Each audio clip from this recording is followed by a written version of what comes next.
में जाता था। और कर्मकांड, फिर कुछ समाधि योग, ऐसा ऐसा अलग अलग। लेकिन श्री माता जी के पास आने के बाद ये पता चला, हम गॉड भी रेसिप्रोकेट करते हैं। उधर तो एक साइड कॉन्वे ट्रैफिक था, जो जो मार्ग में वो लोग, हम ऐसी प्रार्थना करते करते जाते हैं, लेकिन उधर से कोई रिस्पॉन्स हमको कोई फील नहीं होते है। लेकिन श्री माता जी की इधर से पता चला, हाँ उधर से भी गॉड रेसिप्रोकेट करते हैं, या एनर्जी रूप से या कोई इंडिकेशन रूप से। ये मेरे को सबसे अच्छा लगा। और मैं और इन गुरुओं के चक्कर में इधर मैं लेफ्ट साइड में जाता था और कभी राइट साइड में जाता था, और हमेशा तो प्रसन्न में रहने का बहुत कम ये था। तो श्री माता जी की चरणों में आने के बाद ये हुआ, मैं प्रसन्न में जीने का हो गया जी। फिर एक 6 महीने के बाद ही एक शिवम भैया ने आपका वीडियो मेरे को लिंक भेजा था।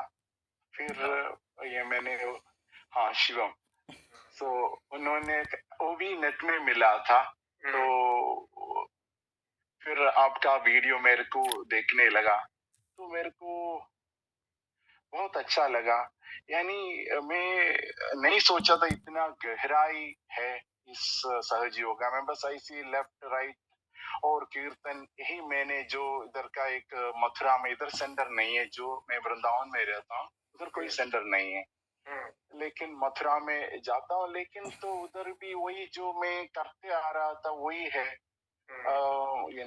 बैलेंसिंग और पूरी कीर्तन होते, उनका कोई आवाज भी ठीक नहीं है, राग रागनी नहीं है, लेकिन कुछ नहीं है, कोई आनंद नहीं है। और बोलेगा 5 मिनट हम ध्यान करेगा, करीब 30 सेकंड टू 1 मिनट के अंदर वो कदम कर देते हैं। 5 मिनट नहीं हो पाते उनका, बैठ नहीं पाते वो लोग 1 मिनट में खत्म ध्यान में। अच्छा, हाँ 1 मिनट में कर देते। हम सोचे क्या है, बस जैसे, फिर तो मेरे को आनंद ही नहीं आते उधर जाने का। लेकिन मेरे वाइफ के लिए कभी कभी उसको लेके जाते हैं। लेकिन फिर मैं तो अपने उधर बैठ करके अपनी ध्यान, सेंटर हार्ट सहस्रार के जोड़ करके वो ध्यान, वो उसी में मैं बैठता हूँ एकांत में। इसमें इन्वॉल्व नहीं होता हूँ, आनंद में रहता हूँ। तो ये ये वीडियो देखने के बाद मेरे को समझ में इससे सागर है, ऐसा नहीं है ये सिर्फ ये बैलेंसिंग और ये है। तो ये पता चलता है, और मेरे को इतना अच्छा लगता है आपका जो वीडियोस है, उसमें से बहुत सारा मेरे प्रश्नों का उत्तर सारा आ गया है, लगभग सारे। कोई ऐसे प्रश्न नहीं है ना मेरे पास है। तो सारा वो देखने से, और इवन मैं छिंदवाड़ा गया था अभी, तो मैंने जाने के टाइम में भी कुछ वीडियोस डाउनलोड करके गया। उधर जाके मैंने उसी को ही आनंद लेते रहता था। बहुत आनंद आया उधर भी, और यही मेरा एक्सपीरियंस है। पिछले 1 साल में आपने क्या परिवर्तन महसूस किया है? लास्ट 1 ईयर और से अबाउट लास्ट 1 ईयर, जब से आप जुड़े हो? हाँ 1 साल के अंदर काफी परिवर्तन हुआ है। काफी इसमें बहुत इस ग्रुप की सहजी भाई बहनों का बहुत मदद मिला, क्योंकि मेरे को इसके बारे में इस तरीका से ध्यान कुछ नहीं आता था, और डिफरेंट परिवार से आया है। तो लेकिन बहुत भाई बहनों ने मेरे को बहुत, कभी भी बुलाया तो मेरे को हेल्प करता था, और काफी क्लैरिटी, और जो लोग 30 साल में कर पाते हैं, वो मैंने ये छोटा सा टाइम में कर पाया।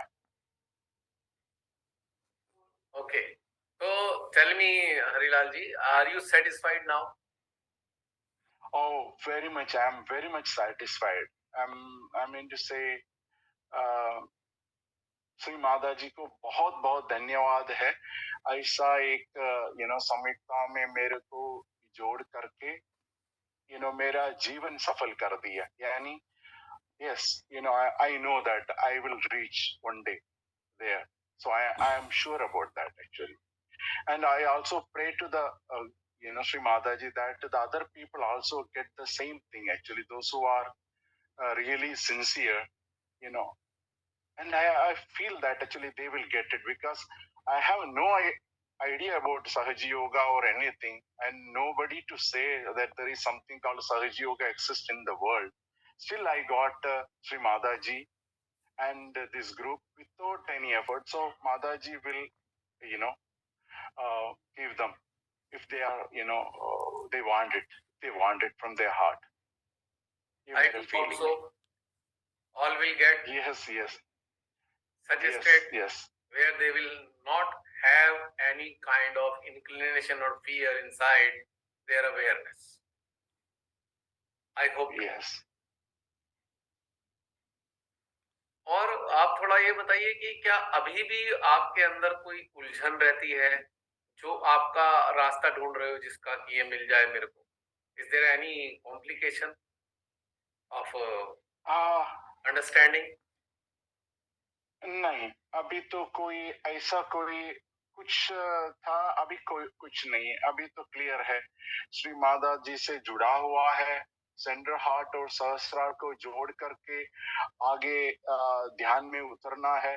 सब श्री माता जी देखभाल, कोई भी कमी हमारे अंदर छोटा मोटा कोई भी है, वो सब श्री माता जी सही करेंगे। हमको कोई टेंशन लेने का कोई जरूरत नहीं है। बहुत अच्छी बात है ये विश्वास का होना। एक्चुअली हमें जिसे कमी कहते हैं ना, ये कमी नहीं होती। कमी क्यों है, कमी क्यों लगती है? क्योंकि हमें उन तथ्यों का, उन एस्पेक्ट्स का एक्नॉलेजमेंट नहीं है जो हमारे अंदर है। बस इतना सही खेल है। So this can not be called a कमी।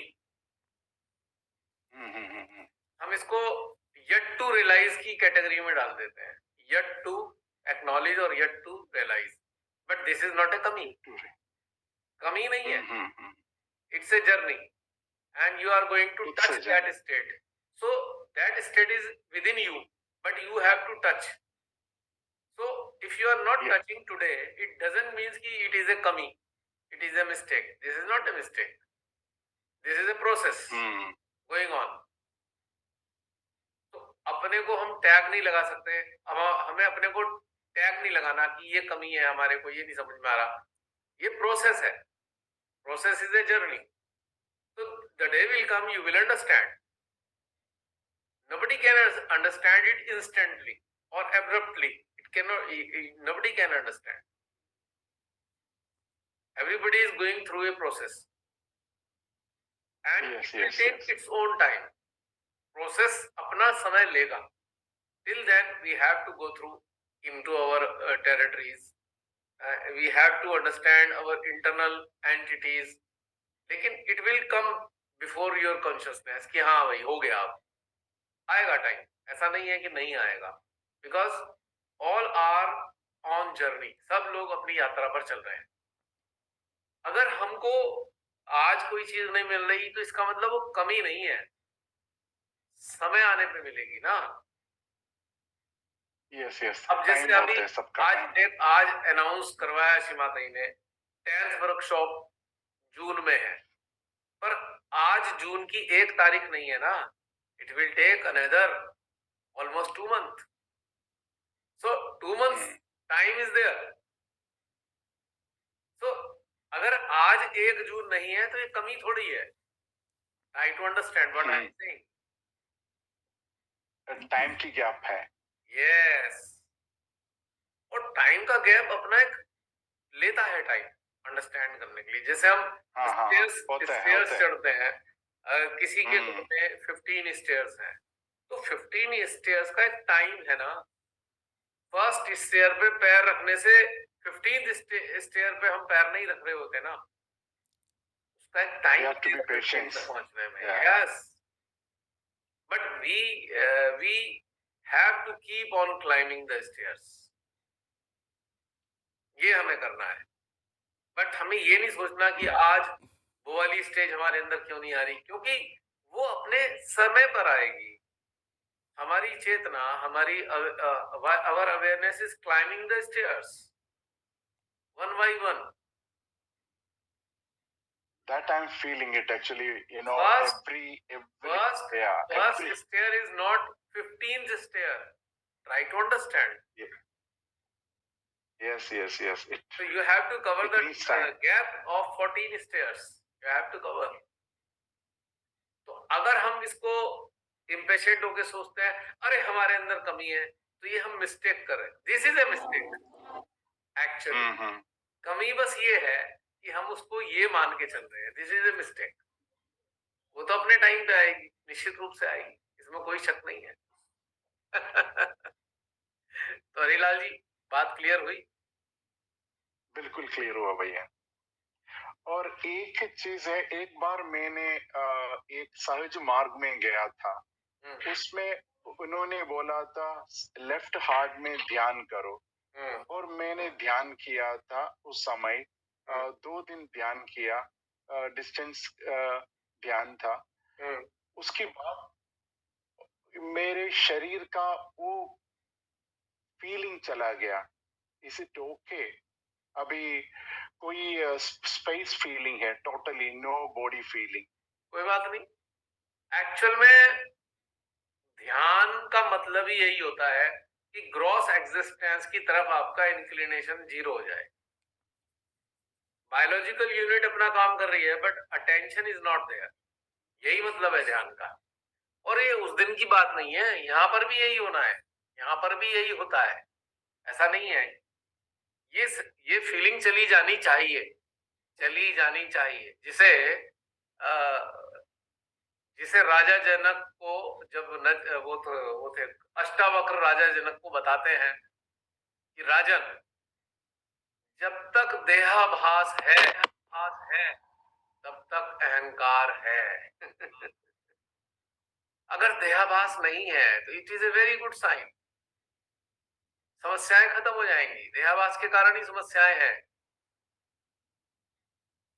और ये तो कितने साल पहले, 14-15 हजार साल पहले अगर राजा जनक हुए हैं, 14,000-15 साल पहले का ये प्रकरण अष्टावक्र गीता में मौजूद है। तो इसको आप समझ सकते हैं कि हाँ, ये देहाभास ना होना श्रेष्ठ होता है, इसकी कोई समस्या नहीं है। अगर हमारी चेतना देह में नहीं रहती है तो it is a good sign. समझ रहे हैं हरिलाल जी? हाँ, समझ गया भैया। It is a very good sign, और ये होना चाहिए।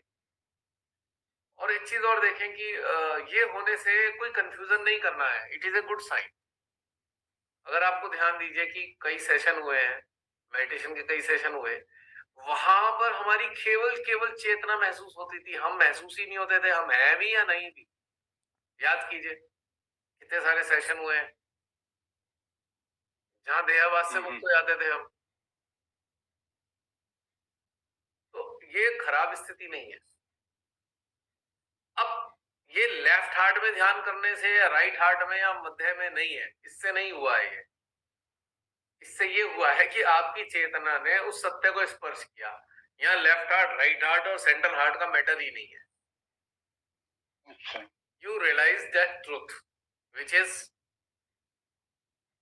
ओमनीप्रेजेंट, जो सार्वभौमिक सत्य है, नथिंगनेस का वो आपने अनुभव कर लिया।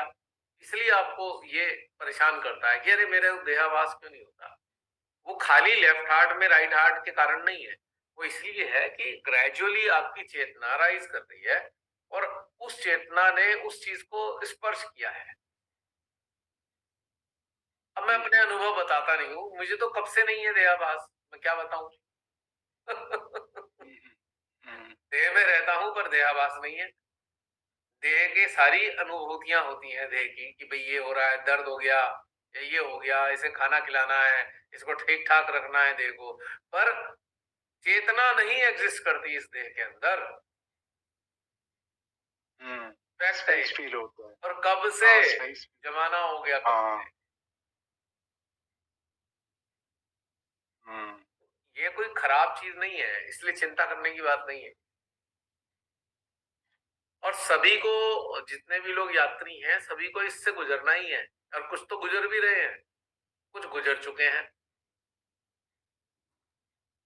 तो ये समस्या नहीं है। देखिए मेरा डाउट था। अल्टीमेट ट्रुथ क्या है कि अगर हम टेक्निकली अल्टीमेट सोर्स से सेपरेटेड हैं, ये ट्रुथ है कि अल्टीमेट सोर्स से हम सेपरेटेड हैं एक्सटर्नल एग्जिस्टेंस के मामले में, किंतु पर इंटरनली हम उनसे कनेक्टेड हैं। तो ये जो उनसे जो कनेक्टिविटी है, उसकी जो फीलिंग इतनी स्ट्रांग है कि हमें देह का आभास नहीं होता। हम वो वाला एहसास ज्यादा स्ट्रांग है कि हम कनेक्टेड हैं, इसके कारण ग्रॉस बॉडी का एहसास, ग्रॉस बॉडी में रहने का एहसास नहीं होता। वो बात अलग है कि ग्रॉस बॉडी की जितने भी इसके भी कार्य हैं या इसके जो धर्म है वो हम पूरा कर देते हैं। ग्रॉस बॉडी के जो इसकी आवश्यकता है वो हम पूरा कर देते हैं। जैसे जैसे गाड़ी का आप ध्यान रखते हो और डीजल डलवाना है या वर्कशॉप पे ले जाकर सर्विस करानी है, लुब्रिकेटिंग ऑयल चेंज कराना है, ट्रांसमिशन ऑयल चेंज कराना है, बस इससे ज्यादा हम अपने इस ग्रॉस बॉडी का ध्यान नहीं रखते। क्योंकि हम इसे एक व्हीकल की तरह यूज करते हैं, तो हमारी चेतना इसमें थोड़ी रहती है। हमारी चेतना तो सोर्स के साथ है, सोर्स के साथ है। इस कारण से हम इससे थोड़ा सा विरत हो गए, इससे थोड़ा सा दूर हो गए हैं। It is not a bad thing, it is a very good sign. भैया इससे कोई समस्या तो है नहीं।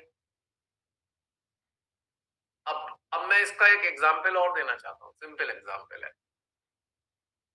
When you go into sleep, deep sleep, then you enter into your subconscious और कलेक्टिव सबकॉन्शियस।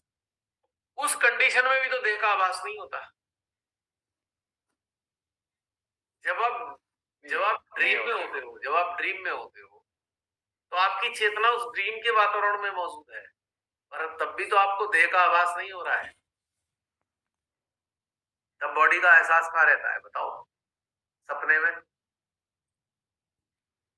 वहां केवल आपकी चेतना, और चेतना जहां पर जिस वातावरण में है बस उसका एहसास है, लेकिन देह का आभास तो नहीं है ना सपने में।